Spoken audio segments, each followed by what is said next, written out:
Mari kita melanjutkan pelajaran kita di dalam Injil Yohanes.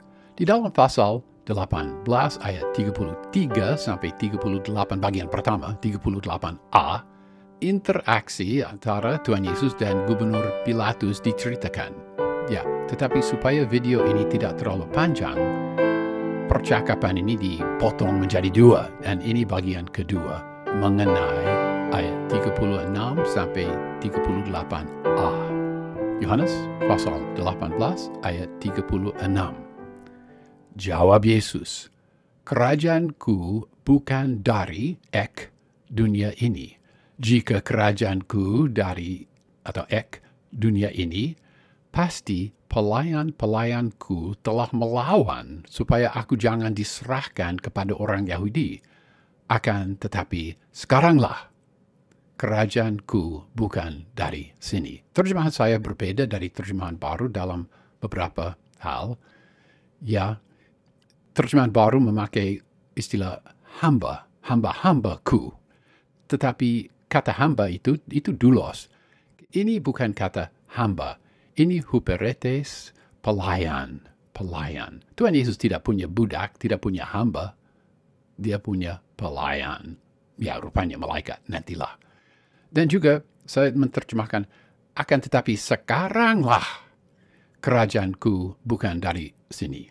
Terjemahan baru tidak memakai kata sekaranglah. Padahal kata sekarang, kata nun itu bahasa Yunani untuk sekarang, ya ada di dalam bahasa Yunaninya. Saya tidak tahu mengapa terjemahan baru tidak memakai kata sekarang.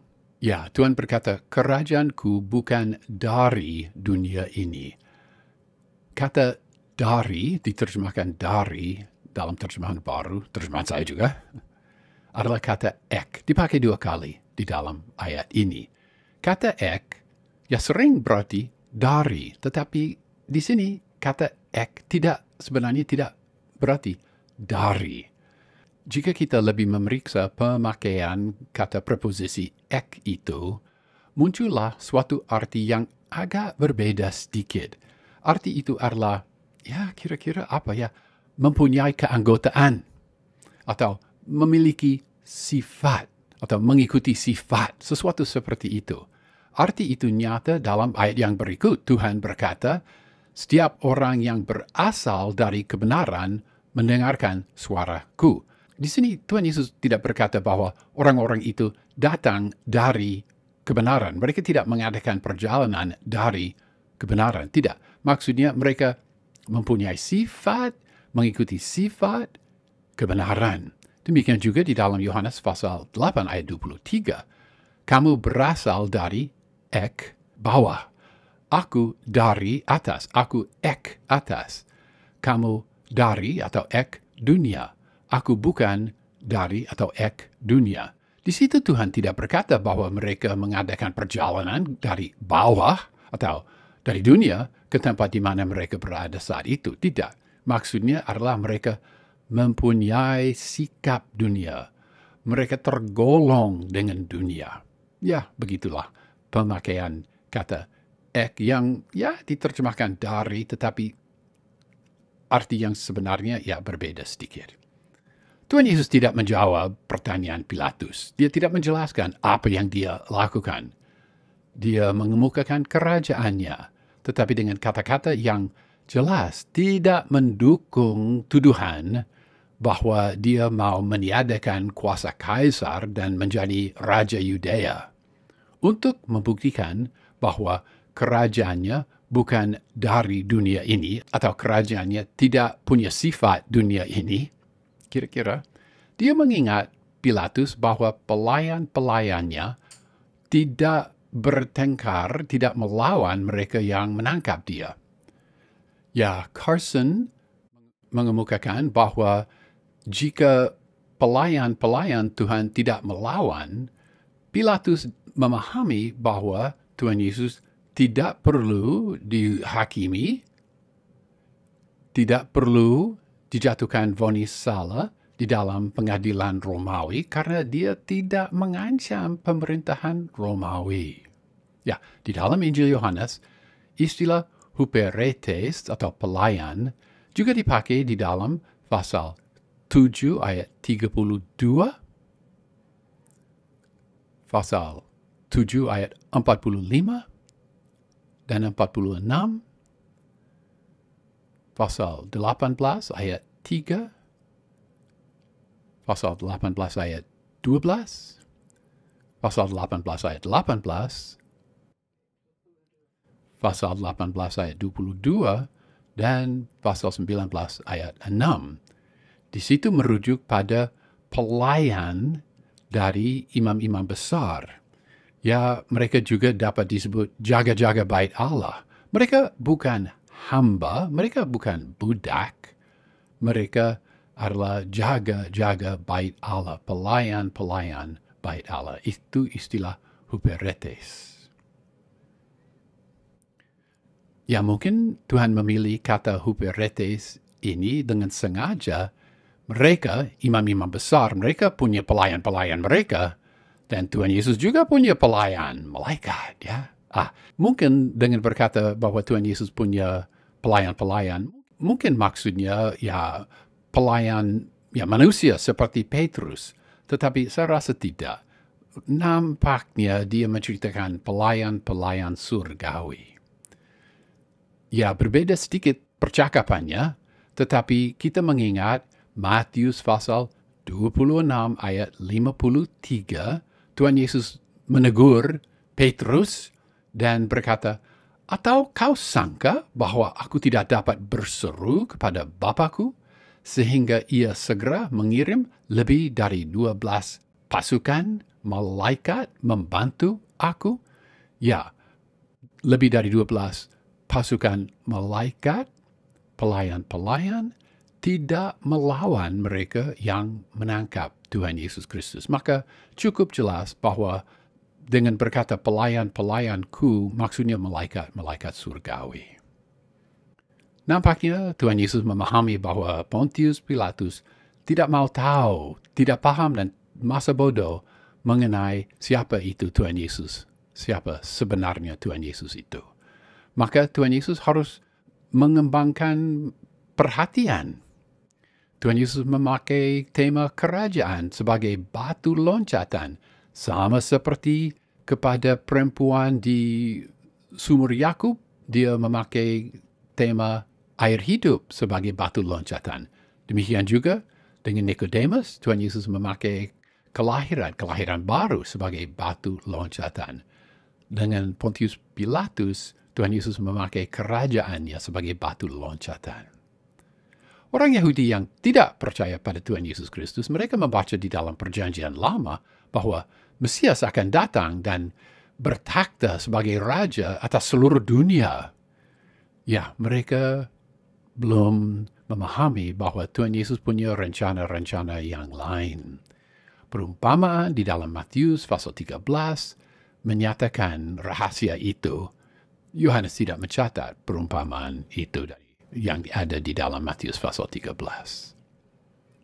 Kita melihat bahwa Tuhan Yesus menutup penjelasannya dengan kata, "Akan tetapi sekaranglah kerajaanku bukan dari sini." Sekali lagi, terjemahan baru tidak memakai istilah sekarang atau sekaranglah. Kata nun, sekarang, ada di dalam bahasa asli, di dalam Yunaninya. Pada titik waktu itu, dan sampai sekarang ini juga, kerajaan Tuhan Yesus bukanlah kerajaan jasmani di bumi ini. Tetapi pernyataan ini dari Tuhan Yesus tentu tidak menolak kemungkinan bahwa nanti hari itu akan datang dan pada waktu itu kerajaannya akan didirikan di atas bumi ini. Pasal 18 ayat 37. Maka kata Pilatus kepadanya, "Jadi engkau adalah raja?" Jawab Yesus, "Engkau mengatakan bahwa aku adalah raja. Untuk itulah aku lahir dan untuk itulah aku datang ke dalam dunia ini, supaya aku memberi kesaksian tentang kebenaran. Setiap orang yang mempunyai sifat kebenaran mendengarkan suaraku." Itu terjemahan saya. Terjemahan baru berkata, setiap orang yang berasal dari kebenaran. Ya berasal dari, ini kata ek sekali lagi. Ya mempunyai sifat berasal dari, oke, nggak apa-apa. Sekali lagi, di sini juga preposisi ek tidak berarti berasal dari. Terjemahan yang lebih tepat adalah mempunyai sifat. Setelah mendengar kata-kata Tuhan Yesus Kristus, Pilatus berkata, jadi engkau adalah raja? Ya, Yohanes tidak menceritakan nada suara Pontius Pilatus, maka sulit sebenarnya menentukan dengan kepastian, tetapi nampaknya Pontius Pilatus masih sombong dan bersifat sinis. Dia berpikir bahwa dia menangkap Tuhan Yesus Kristus. Ya, kamu mengklaim bahwa kamu raja? Kami orang Roma menghancurkan setiap orang yang melawan kekaisaran kami, maka aku harus memusnahkan kamu juga. Mungkin Pontius Pilatus mengucapkan pertanyaan itu dengan nada kagum dan ya dengan sifat ingin tahu. Jika demikian, hati yang terbuka itu tidak tahan lama. Di dalam ayat 38 dia kembali ke sifat yang sinis.